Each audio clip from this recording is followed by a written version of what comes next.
सबको ओम शांति। आज हम लोग द्रोण पुष्पी के बहुत ही सुंदर फायदों के विषय में बताएंगे। तो आप देख रहे हैं स्क्रीन पर द्रोण पुष्पी के पौधा है और ये हमारे खेतों में, चकरोटों पर, सड़कों के किनारे बहुत ज़्यादा मात्रा में पाया जाता है और गांव में इसे गोमा कहते हैं। अपने पूर्वी उत्तर प्रदेश में इसको गोमा कहते हैं।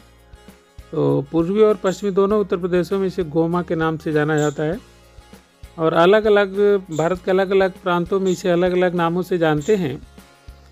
लेकिन हम इसके गुण के बारे में चर्चा करेंगे। तो सबसे बड़ी बात है कि यह है, अगर इसको लेते हैं तो पेट साफ करने का काम करता है।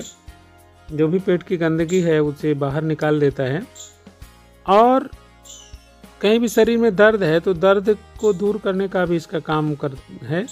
माने वायु की मात्रा, वात को कम करता है। अगर कफ बढ़ा हुआ है तो कफ को भी बाहर करता है और शरीर में पसीना लाना भी इसका काम है। पसीने के द्वारा बुखार वगैरह सब दूर हो जाता है और एक प्रकार से देसी एंटीबायोटिक इसे कह लीजिए। तो बहुत ही अच्छा है। अगर आपको जुखाम हो गया, सर्दी हो गया है, उसमें खांसी भी आ रही है तो बहुत ही अच्छा है। इसके पत्तों का आप रस लीजिए, इसे काढ़ा बना करके पानी उबाल करके कैसे भी ले सकते हैं। लेने से आपके जुखाम और खांसी वगैरह को ये दूर कर देगा। अगर पीलिया है तो पीलिया में भी इसके पत्तों का रस लेने से पीलिया भी बहुत ही अच्छा होता है और जो शरीर में नाना प्रकार के परजीवी माने कीड़े पैदा हो जाते हैं, चाहे वो बैक्टीरिया हों चाहे सूक्ष्म जीव हों, दोनों को ये समाप्त करने का बहुत ही सुंदर काम करता है।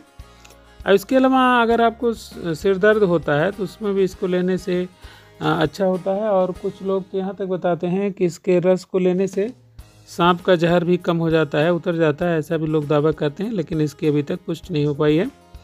लेकिन और शरीर में कहीं भी सूजन है तो सूजन को कम करने का भी इसका बहुत सुंदर काम है।